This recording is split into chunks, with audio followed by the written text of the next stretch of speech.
Hi, I'm Natasha Gordon-Chipembere, saying hello from Costa Rica. Today's Thursday, and Thursday happens to be my favorite day. I was born on a Thursday. And so, in thinking about these times, these very trying times, I was wondering what I could possibly offer, right? For some solace, for some calm, a way to think about the world as not a place in which Black and brown people are drowning, but as a place where we can be present. And I thought about what really makes me feel that way, beyond yoga, beyond meditation, which I love dearly. But I thought about words, and I thought about the power of words. And I thought about our journey in moving to Costa Rica 6 years ago with my family from New York, and thinking about one of the reasons I wanted to leave was in order to have a more intentional writing life. And so what I wanted to do for the time being is on Thursdays come and share some words, some writing, words that add meaning to my life, words that I've created myself. So it will be a combination of things that I have written and published, as well as words that I have found inspirational, words in books that I absolutely love and adore and feel inspired by and hopeful by. And I just ask you to walk on this journey with me. You know, in the last couple of days, people have been having all these conversations about what the pros and cons are of leaving the United States and finding home elsewhere. And I think in many ways I had an opportunity to write about that experience of making the decision as part of my family, as a mother of Black children, as a Black woman, as a wife to a Black man who lived a fairly tenuous middle-class life in the United States and in the diversity of New York City, that making the jump to Costa Rica is something that is not for everybody, but it's something that an opportunity presented itself, and we walked through the door. And I was able to write about it in Essence magazine. So I think today what I want to do is just share that piece, because it's sort of come up again in social media and in conversations with friends, and it seems timely even though I published this piece in 2015. And so that's what I want to share with you today. I want to share the writing, my own writing, to start it off first this Thursday with some writing about the possibility of creating something else. And the piece is called "And So We Left: Why One Black Mom Moved Her Family to Costa Rica." And this was published in Essence magazine on September 30th, 2015. So the time references and the dates and the ages of my kids obviously are not relevant right now because we're 6 years in. But in so many ways, this moment, this decision to leave resonates particularly now with all that's going on in the United States. I am convinced that every part of our journey has been guided by our antepasados, or our ancestors. A year ago, after I paid for 8 overweight suitcases on JetBlue, we followed JFK's 5 a.m. blinking lights onto planes and more planes. The cosmic tug of the ancestors fought for our passage. The threads of our New York life held like tether hooks, affronted by our boldness. We were leaving the United States. 4 fully able, intelligent, loving, strong Black bodies with potential, because we had had enough.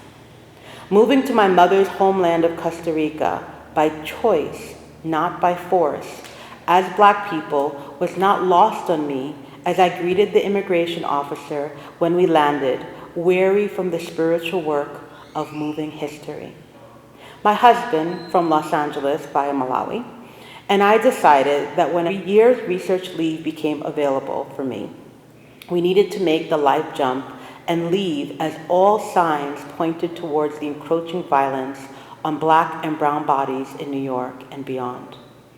We sold our books, ended our lease, rented a storage unit, said sweet goodbyes, etched lifelines across the internet with hopes that the new school for the kids was excellent and the home, which only had an address, would rest our heads.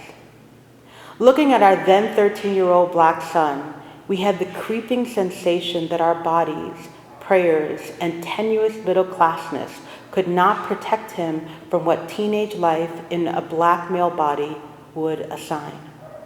We anxiously watched our 9-year-old daughter with her bright eyes singing happiness and forming curves. The Costa Rica we landed in had tree-lined streets where the kids were on bikes after school, playing with dogs, making lava lamps, sharing snacks, and forging a language etched between the corners of Spanish, English, and freedom. As parents, we live fully in reality of our blackness, yet we have had to consistently readjust our mantles of defensiveness in a Costa Rica which has absorbed our children as people who have the right to dream. Our kids were always told they needed tutors in their Brooklyn private school, morphed into butterflies before our eyes. I joke with visiting friends that we were transported to a 1950s USA white suburb. The only black children in our neighborhood and one of a handful at their school, our kids do not have this as a central issue in their days. And so as parents, we have loosened our grip on the need to explain ourselves. My husband and I met in Johannesburg, South Africa, which was just touching the lines of freedom in 1997. Our lives were Mandela-rich and fused into a global community of all those who came to bear witness for a new country.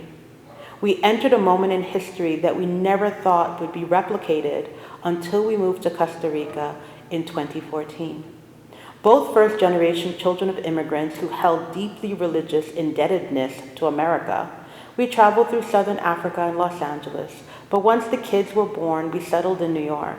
We knew that visiting Costa Rica during vacations was nothing like living there on the daily. We arrived in San Jose to a caravan of cars filled with my relatives excited by our decision. We drove to our new home, pinching each other as we opened the gate to a garden filled with papaya, banana, and avocado trees. As we stood at the double wooden doors of the house, the lush inner garden hitched our breaths. Slowly, we peeked into rooms, claiming, thanking for this gift, a home that was expansive and beautiful with an office for me to write, a first in all my years as a scholar, a space for my husband's music studio, proper bedrooms for my children, and bathrooms galore. This gift was for us? And so we crawled into bed on that first night, and my children fell into a peaceful sleep, never troubled that they were in new beds. We knew that this was what our ancestors wanted. We were meant to do the work that our hearts desired, and we were being rewarded by taking the risk on sheer faith. I began writing my novel on 17th century slavery in Costa Rica while founding the Tango Said Writers' Retreats, which have been a respite for many writers of colors over the last 5 years. Living here feels like 1997 Johannesburg all over again. Our skills as African conscious people are most needed now in a Costa Rica that is mapping its skin towards accommodating an African national legacy. A new Ministry of Afro-Costa Rican Affairs has been established following the mandates of the UN's Decade of the Afro-Descendant, which is 2015 to 2024. So when my Tika mother still wonders what Costa Rica offers me, I say that we were called to reinvent the path, which inspires a move away from the United States and into the deep, luscious pockets of a crafted life fragrant with possibility. As brown-locked, spiritual, artistic people who are vegetarians, write, play music, and do yoga, we are an eclectic mix of an African diasporic experience, and we have been accepted as we are. Thank you.